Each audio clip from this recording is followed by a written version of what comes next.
During the early days of the COVID crisis, the rush to do something created a crisis of its own. What was your first clue that there was going to be a large element of fraud possible? As soon as we started to hear what the numbers were in terms of how much money was going to be allocated to these programs. This week, we follow the money with trillions of tax dollars spent and stolen. If you've been going grocery shopping lately, you may have noticed the newest luxury item on the American menu, beef. Are you getting more money for your cattle? No, we're not. Prices at the supermarket keep rising, but that profit isn't being seen down on the range. The reason might surprise you. And we're in Jerusalem, the ancient and divided city. A second American administration trying to put a diplomatic mission there has hit a hard Israeli wall. What does that mean? No way. But if Biden's administration insists on it. I want to make it very clear. We oppose it.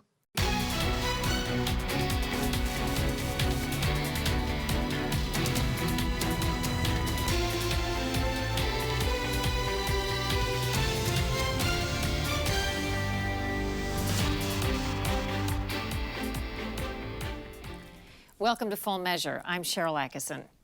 Whether it's helping businesses, supporting hospitals and schools, or paying the unemployed, a record amount of money is being spent on COVID-19 related assistance in the U.S. But for every taxpayer dollar that's sent to someone who needs it, an unknown amount of money is lost to waste and fraud. Today we look at some of the biggest cons so far and who's looking for all the crooks. Texas businessman Dinesh Saw is one of the biggest known COVID scamsters so far. He's sentenced to 11 years in prison for fabricating documents applying for nearly $25 million for non-existent businesses and workers. He spent the taxpayer money on homes and luxury cars. What was your first clue that there was going to be a large element of fraud possible? As soon as we started to hear what the numbers were in terms of how much money was going to be allocated to these programs. Mike Ware is the Inspector General of the Small Business Administration, which is in charge of administering COVID-19 relief for businesses. With Ware's help, we're taking a deep dive into all the fraud that's come with it. Immediately, we knew it because we had a large body of previous work that we had conducted over decades. $6.2 trillion. I've never signed anything with a T on it. The amount of COVID funds pouring into the U.S. economy is mind-boggling. March 6, 2020, $8.3 billion tax dollars for vaccines and testing, followed by $225 billion for testing, sick leave, and food aid. $2.2 trillion, including stimulus payments, expanded unemployment benefits, and the Paycheck Protection Program. $483 billion more for the Paycheck Protection Program and COVID testing. $920 billion, including stimulus payments, billions more for the Paycheck Protection Program, vaccines, schools, and unemployment. And $1.9 trillion, including more stimulus payments and more money for schools and vaccines. That's about $6 trillion to date, far bigger than the entire economies, the total of all goods and services produced of nearly every nation on the planet. The incredible sums of money were rushed out the door, say watchdogs, without proper oversight in place. Ware says the Small Business Administration quickly got flooded with applications. What happened was, from the onset, they were doing batch processing. So, I think it was like 17 minutes an officer had to review a file in order to meet these things, because the batches were coming in 200 at a time. And that was one of the schemes we noticed when we started to track what the fraudsters were actually saying. Bombard them, throw as many at the wall as possible, and some will get through. Do you dream of owning your own small business? We can help. Suspicious patterns, such as hundreds of loan applications from the same internet address, merited follow-up, he says, but efforts to implement controls were met with resistance by leadership at the Small Business Administration, or SBA. What we do know is this. From the onset, they didn't take that seriously. So it was, but it could be a reason why. There could be a viable reason why. Our role here is to get this money out. Who's saying that? So the leadership at SBA at the time. So it's like, they're red flags. And I need you to flag those loans and do the due diligence to make sure that they're going to the people who are eligible to receive them. One early hint of the staggering scale of crime came as the Inspector General's hotline quickly surged from 900 complaints in a year pre-COVID to 155,000 in 2020. This is more than we've ever had total. And what has been incredibly helpful to us is, hey, our employer got this money and he bought a car and he bought a house and he bought this and we have not been paid.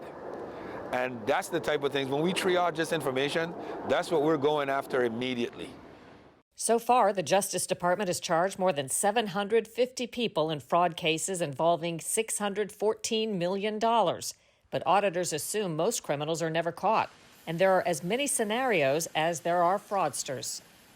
Virginia Smith pleaded guilty to fraudulently getting unemployment benefits for at least 22 prison inmates.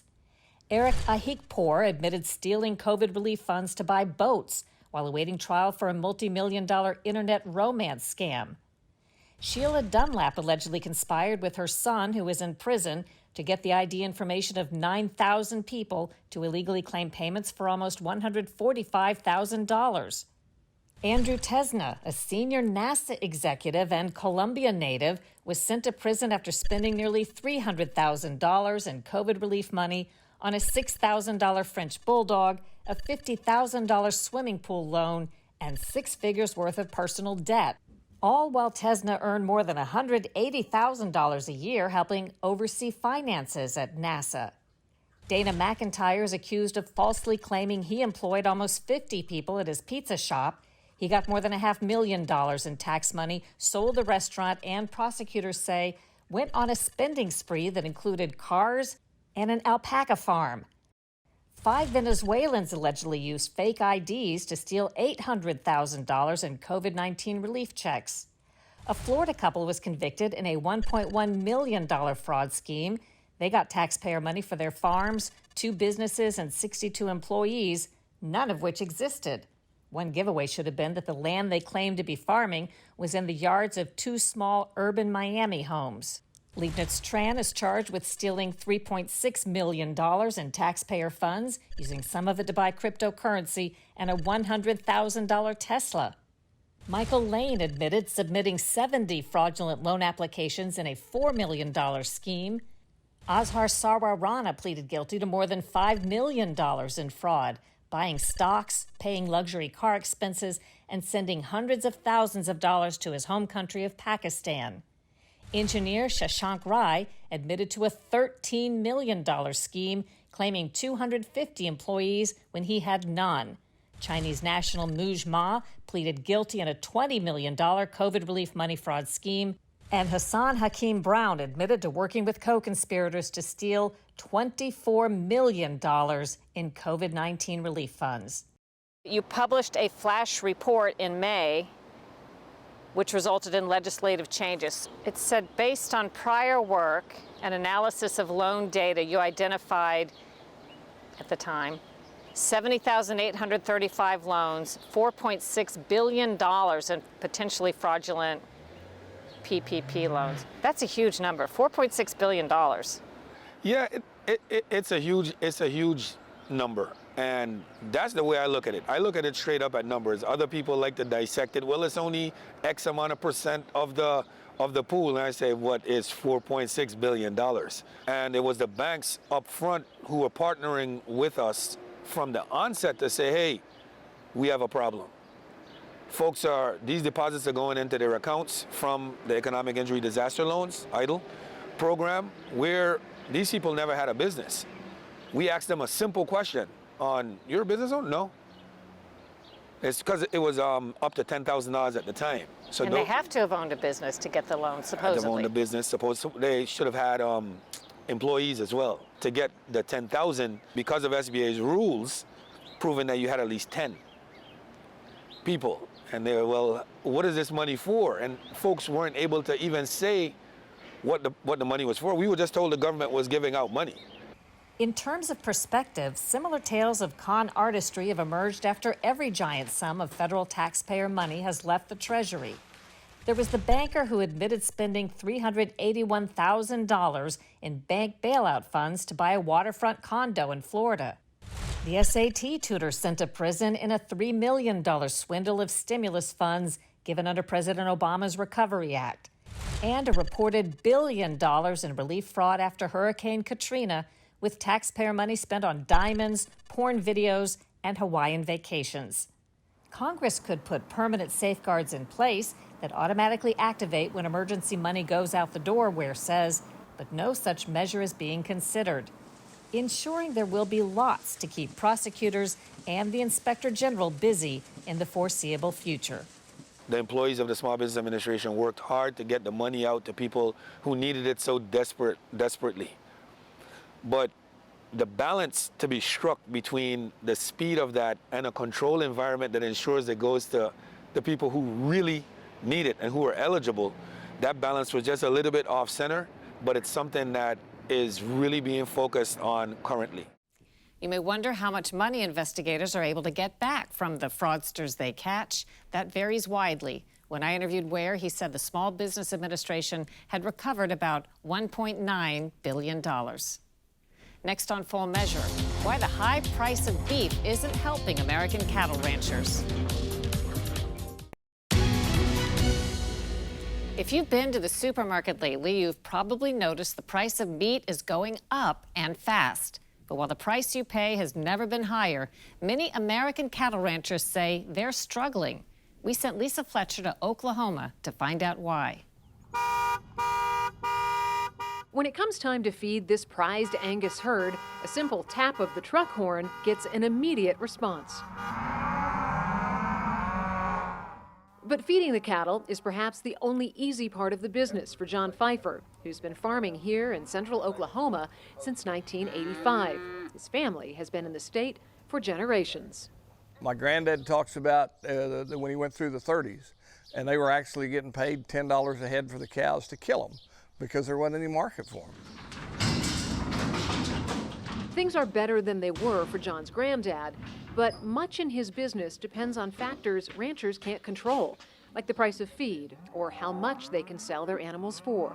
It's always been difficult for farmers to make a living. They've always talked about the fact that they're asset rich and cash poor. And right now, there's a strange contradiction in the beef business. While prices at the supermarket keep rising, many of those who raise the cattle aren't seeing higher profits. Are you getting more money for your cattle? No, we're not. For more than a decade, retail prices of beef have been steadily rising, going from $6.81 to $12.28 per pound for sirloin steak between 2011 and now. Over the same time, the price for live cattle has stayed flat, between $120 and $160 per hundredweight. We can adjust to the situation. Fred Stokes is also a cattleman. After a 20-year military career, he returned to his family farm in Mississippi. When we caught up with him this summer, he was in Washington, D.C. with fellow farmers, discussing what's wrong with the cattle business and meeting members of Congress. What are family farmers up against right now? Extinction, probably. Who's getting all the money? Right now, the beef packer. They're totally ripping people off.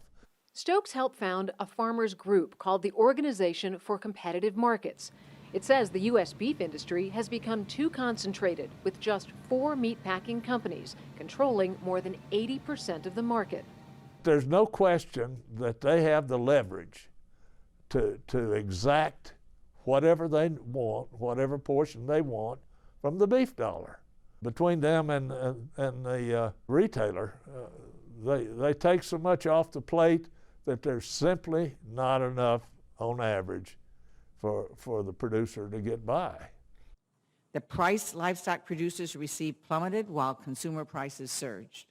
And it's not just smaller ranchers sounding the alarm. The vice president of the U.S. Cattlemen's Association recently said this at a meeting of the Senate Agriculture Committee.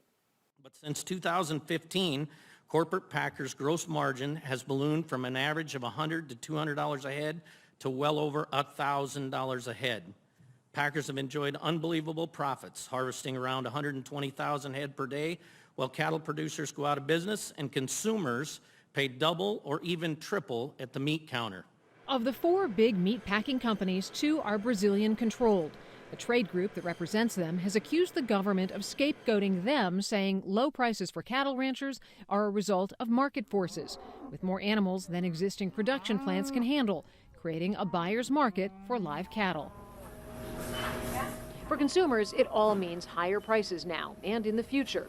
And because of loopholes in labeling rules, it isn't even clear where the beef is coming from. Fun to have USDA come yesterday. And Mike Eby is a 7th-generation dairy farmer and cattle rancher from Pennsylvania. Explain to people who don't know, why is country of origin labeling so important to an American farmer? Here you have beef that is brought in from other countries, maybe blended with the American beef, repackaged once it gets here, and they can then slap a made in the USA on it because it's, in a styrofoam container that is, it's made in the USA. So to the consumer that's purchasing, they just assume that it is in the U.S. and there is no differentiation between beef that is brought in from other countries such as Brazil. Except for the price. Often making foreign beef because it costs less the choice of Americans who think they're supporting U.S. farmers because there's no requirement to tell consumers the true country of origin. Come on. Farmers like John say they are holding on as best they can, watching their profits disappear and quite possibly their family farms along with them. And so what is the Biden administration saying about this? Well, they've accused the 4 major meat packing companies of, quote, pandemic profiteering for near record profits. The U.S. Department of Agriculture says it's looking at ways of addressing the problem. Some members of Congress are looking toward legislation for more price transparency. Even the Department of Justice is looking into this. And meanwhile, there are some cattle ranchers that are trying to raise money to start their own processing plants. And meantime, the prices keep going up. Thanks, Lisa. Ahead on Full Measure, a disputed holy city and America's changing role there. When President Trump relocated the U.S. Embassy in Israel from Tel Aviv to Jerusalem, Israeli Jews considered it a big win, while Muslim Palestinians saw it as a snub. Now, more than 3 years later, President Biden is making his own mark, reshaping America's role. Scott Thuman reports from Israel. In Jerusalem, not far from the Wailing Wall and the site of the tomb of Jesus, an empty dirt lot has become the epicenter of an international argument that took a chaotic turn nearly 4 years ago when then President Trump announced something that instantly reversed decades of U.S. foreign policy. Today, we finally acknowledge the obvious, that Jerusalem is Israel's capital. At the time, no other country in the world had made such a declaration. And from Gaza to the gates of the old city, it set off a firestorm of violent protests by Palestinians who, like the Israelis, claimed Jerusalem as their capital, their sovereignty blocked by an American and Jewish alliance. More than 3 years later, Israelis we spoke to had mixed reaction. How long have people in Israel been talking about the embassy moving from Tel Aviv to Jerusalem? 5 years, maybe. Long time. Long time. I think, we are happy with this decision that Trump made.